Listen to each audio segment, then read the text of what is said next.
Hey everyone, I am Kim with Abundant Life Tarot, and we are continuing our journey into the Hoodoo Tarot Majors. So we are now getting into the thick of them.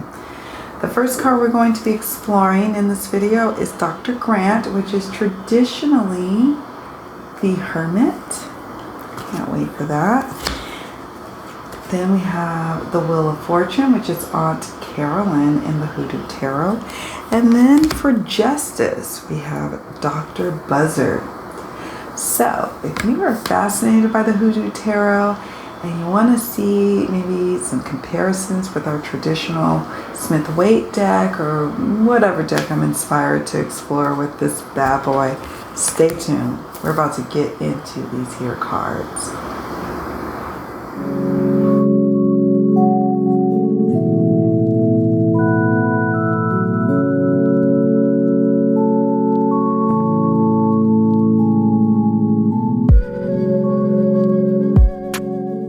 So we have switched angles and we are ready to deep dive into these cards. Today I am doing a comparison between the Hoodoo Tarot and the Tasma Tarot. I love both decks. I just like to have a deck that has a little bit more of the traditional Rider-Waite-Smith system, to kind of bounce off what we're picking up or seeing in the symbols, the images in the Hoodoo Tarot, to help ground our understanding, ground our understanding of the meanings of the cards, right? So even if you don't have these decks, that's okay, because you can always learn from these types of walkthroughs when people are discussing the card meanings, right? You can just add that, index this information into your Rolodex of meanings in your mind. Okay, let's get right to it because we got a lot to cover. First card we're going to explore is Dr. Grant, which is traditionally the Hermit card. And we're going to just first look at the image here. We have a gentleman who's kind of hunched over. He's by himself. There's a deep wooded forest, dark wooded forest off in the distance here. And he looks like he may be picking something. He's got a sack on his back. He's got his hat on his head. But what I'm taking away mostly is that he is by himself. He is doing work in solitude. And this man has probably chosen this, right?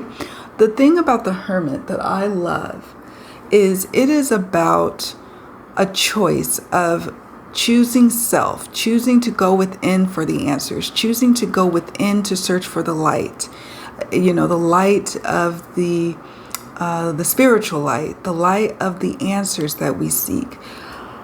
Sometimes we need to go within for a spiritual protection, if you will. Mental and physical protection as well.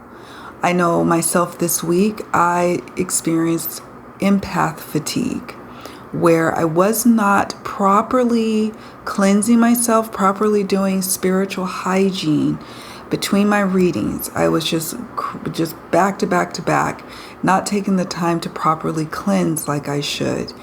Add that to being there for a friend who was going through an emotional time and then slammed. I was emotionally fatigued to the point I just felt physically ill, mentally, and just emotionally and spiritually drained. And so my ancestors, I worked with the decks, worked with my divinatory dice here. They were clear because I asked, I'm like, is this an illness? No, this is not. This is empath fatigue, and it's important to hermit. So I did my hermiting this weekend. So I did my work in solitude this weekend. Yeah, I answered a couple of emails. Yeah, I popped into a couple of little lives just to show some support. But I took a break. I slept for hours. I journaled. I meditated. I drank lots of water. And I filled my reservoir, my energetic reservoir back up so that I could do this video today.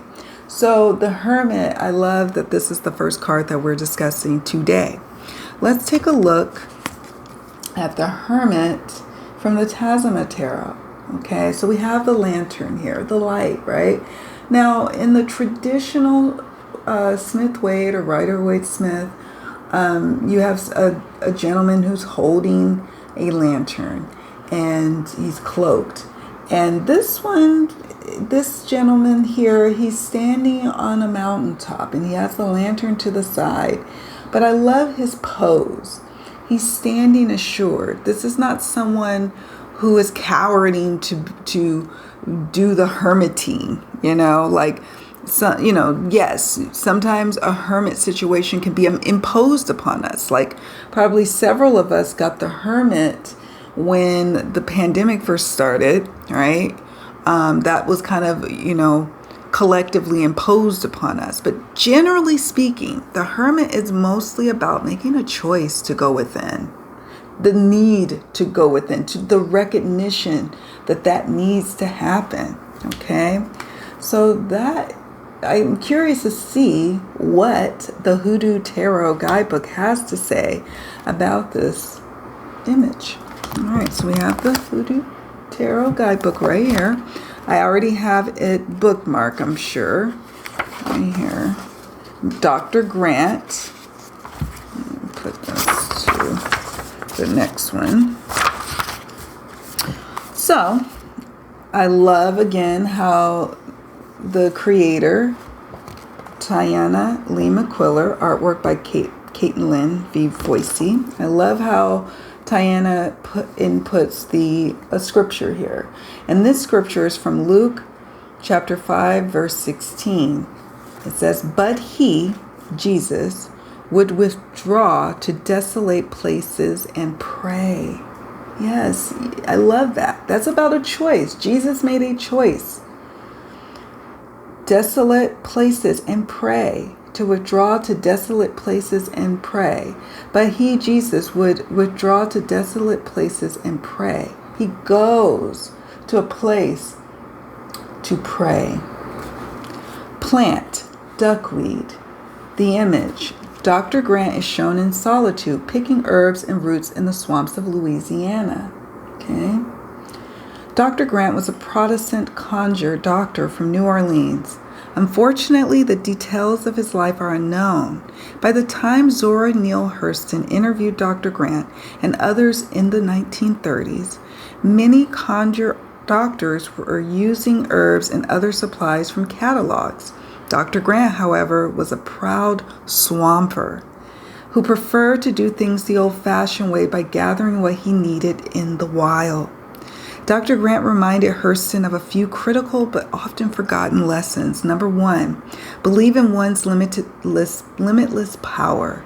Number 2, petition spirits unequal to man. And number 3, know more than one way to get a job done. And 4, acknowledge that no two people or jobs are alike, because a remedy that works for one person may not work for another. Dr. Grant was highly sought out for his abilities, and in some cases was paid more than $100, an exorbitant amount of money for the time. Okay, I love that. I felt called to read the entire image description, right? Okay, sorry about that. My husband was calling and he startled me. Okay. When Dr. Grant appears in a reading, it may indicate the necessity for some alone time to recharge, according to the Hoodoo Tarot Guidebook. Specifically, it may recommend solitude in nature to reflect and listen. This is more important now than ever, as we are constantly accessible to others via technology.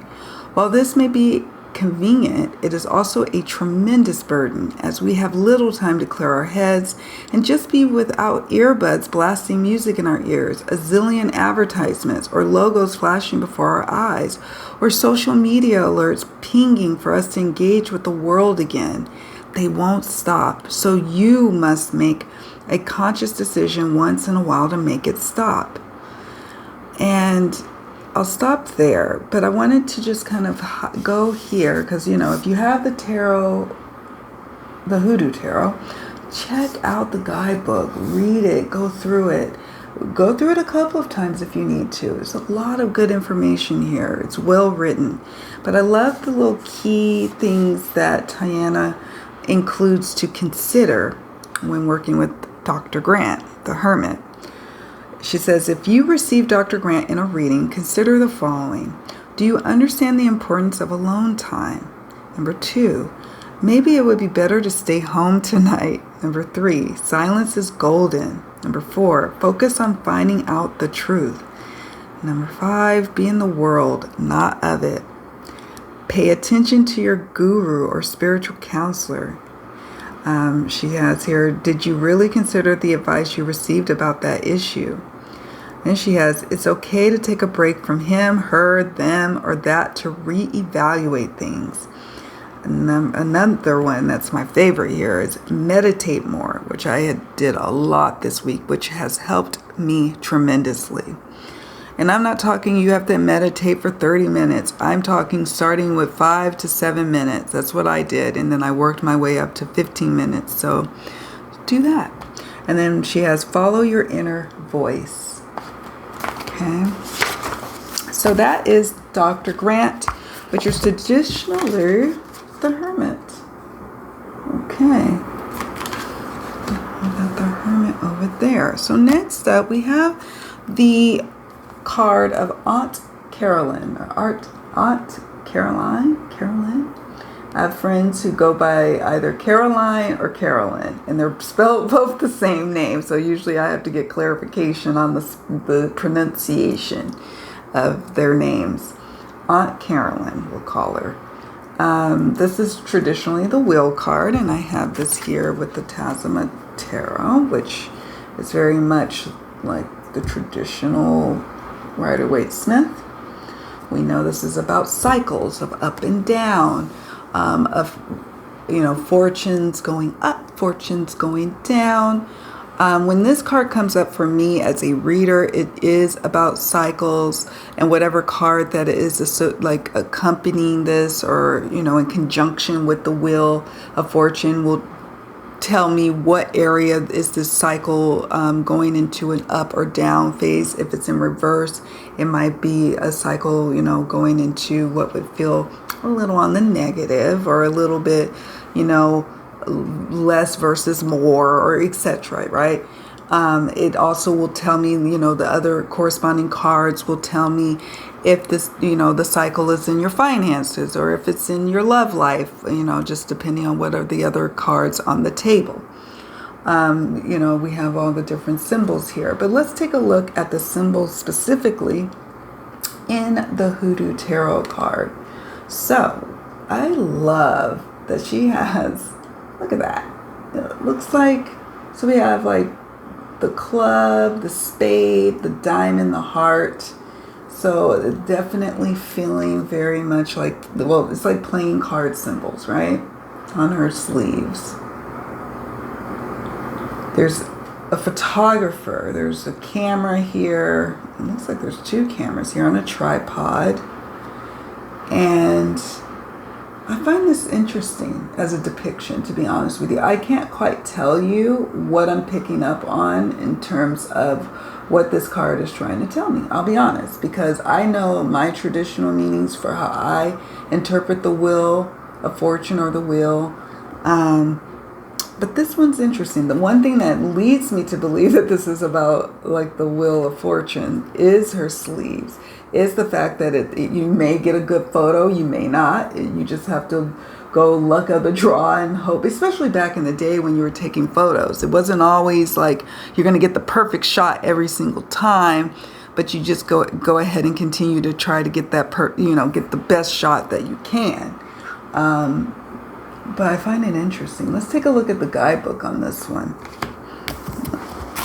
because I love how the creator goes into she goes into full detail about the image.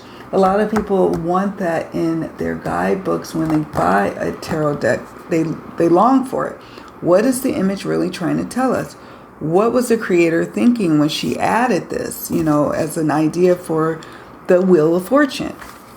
Okay, so Here is the scripture. There is a time for everything and a season for every activity under the heavens. And that's Ecclesiastes. I can never pronounce this. Ecclesiastes. Oh, God. Let's just say that was a really nice scripture. I can't pronounce that. I never could either. Ecclesiastes, chapter 3, verse 1. Plant, hickory. The image. Aunt Carolyn is standing in the doorway of her home in Newport, surrounded by reporters. Okay, so there are multiple cameras, and these are reporters. Carolyn Dye, born 1843 to 1918, a.k.a., also known as Aunt Carolyn, was born into slavery in South Carolina before being relocated along with her parents to Arkansas. After being freed in 1865, she married and began her work as a cartomancer. Playing cards were her specialty. Aunt Carolyn had been aware of her psychic gifts as a child, and she quickly earned a reputation as an effective and reliable counselor. Her clients were racially diverse, and it was not uncommon to see entire train cars of people disembarking in Newport to seek out her services. Aunt Carolyn was industrious too. She sold meals to the crowds of people who awaited her, and she invested in land and property with the money she earned. I love that. There is also a legend that she buried a cache of gold somewhere in the area. A cache of gold. After her death, many people tried to find the treasure but were unsuccessful. Aunt Carolyn's skills and amazing rags to riches story are two reasons why she became a legend. I love that. That makes sense. See, I didn't know her personal story, so that's why it didn't really click with me, okay? But now it does. And now doing this little tarot study deep dive with you is going to help me when this card comes up again in a reading. Meaning, when Aunt Carolyn appears in a reading, it is an indication that fate is a factor regarding whatever you are inquiring about. I love that. Fate. Rack your brain about what you or someone else could have done differently, if you like. But the truth is that everything turned out exactly how it was supposed to. This can be a very hard pill to swallow in an age when people want to believe their thoughts or choices always dictate outcomes. The existence of a greater plan is not a welcome concept today because it implies vulnerability, which is automatically translated to weakness in the minds of many. Okay, I'm going to skip some parts here. It says, Aunt Carolyn teaches us that this way of thinking is a fantasy. No one can escape their fate, and incidents are no accidents. She also teaches us to expect the unexpected. This card may also be trying to tell you that to understand why things are happening or why they turn out the way they did, you must consider the big picture. I like that. If you receive Aunt Carolyn in a reading, consider the following. Have you thought about turning that unexpected incident into an opportunity? This was fated. When one door closes, another one opens. Okay, I'm just going to read a few that I like here. Get out of your own way. Miracles happen every day. Do you respect the cycle of life? How do you feel about getting older? You don't like change? Tough shit. It's about to. I like that. And she has other ones here, but I'm just, for time's sake, just moving through them, so we're not here forever, right? Okay. And then Justice. Let's take a look at Justice. Dr.Buzzard. Okay. And then we have the Tazima. She's holding scales. There's scales here. He's standing in front of, to me, it could be a Supreme Court. This is interesting. This statue with this image here, black and white. Wow. And I wonder who Dr. Buzzard is. Dr. Buzzard. I'm trying to see what's in Dr. Buzzard's hands. I see a cigar, it looks like, in one. And this is very much a traditional depiction in terms of you have a woman holding scales, everything's kind of balanced. What we know about justice is, it's almost like the karma card, if you will. If you did good, you can expect a good outcome. This is literally about justice, legal matters when it comes up in a reading, fairness. If you did bad, you can expect a karmic kind of retribution of sorts to come as a result of that badness. If you are,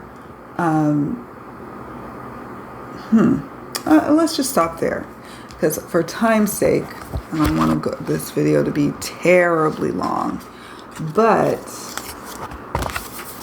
I'm curious to know who this is. Trying to get it to focus. Justice. And I will execute great vengeance upon them with furious rebukes, and they shall know that I am the Lord when I shall lay my vengeance upon them. That is Ezekiel chapter 25, verse 17. Plant galangal root, Alpinia galanga.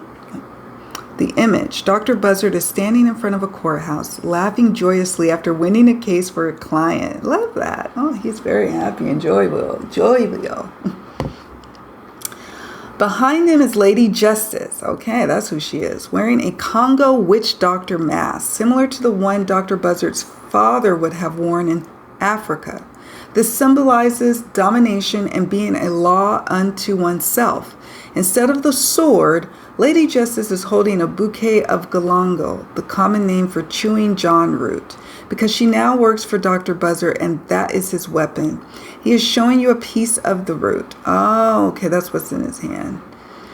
In the other hand, in which Lady Justice usually holds the scales, there is nothing. Yeah, there is nothing. Because his way is the only option. Instead, the scales are put to better use collecting Dr. Buzzard's cigarette ashes. I love that. Stephen Robinson, born 1860 to 1947, also known as Dr. Buzzard, was a famous root worker from St. Helena Island, South Carolina. His specialty was chewing the root in court, a practice designed to protect criminal defendants from guilty verdicts or harsh sentences. This practice brought Robinson in conflict with J.E. McTeer, sheriff of Beaufort County. McTeer attempted to charge Robinson with practicing medicine without a license, but failed when his primary witness went into convulsions on the witness stand. McTeer's subsequent attempts to convict Robinson failed. Dr. Buzzard attracted clients both locally and from around the country until his death in early 1947. According to legend, Robinson's father was a witch doctor who had been brought directly to St. Helena from West Africa. Robinson was said to have wielded enormous spiritual power and was sought out by Southerners of all racial and socioeconomic backgrounds, meaning justice, like everything else, is a social construct that is defined by those in power. Let me repeat that. Justice, like everything else, is a social construct that is defined by those in power. To the majority of Americans, justice is equated with courts, law enforcement, politicians, or maybe even karma. This is not the case for root workers, as historically, when Black Americans have sought justice, all they find are just us, the old saying goes. Just us. J-U-S-T, new word, us, U-S. So if someone had a problem, they sought out a root worker to help them solve it. While usually root workers believe in God or some other higher power, they do not consider revenge for a genuinely offensive action to be a bad thing. That's if they consider good or bad at all. Since such dualities didn't traditionally exist in African or indigenous culture in quite the same as European societies. Therefore, it is not considered immoral to root someone who hurt you or someone you love. There is no sentient creature on this earth that will sacrifice life, food, or the well-being of themselves and their families without a vicious fight.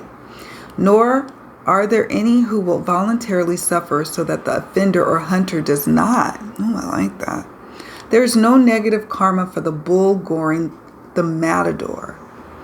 Wow. The root worker understands this. It's powerful.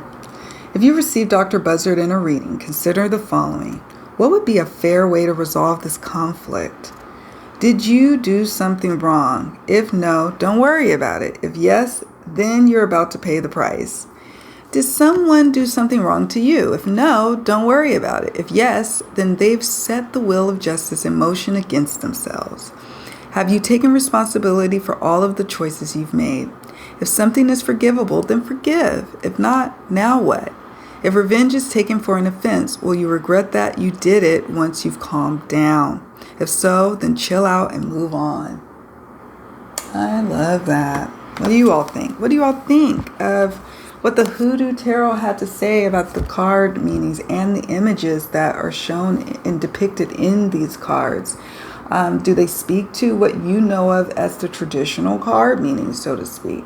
What do you think about the Justice, Dr. Buzzard? I'm curious to know. Curious. Let me know in the comments section, you guys. I want to thank you all so much for watching today's video and join me for the next one. Take good care. See you all later. Bye.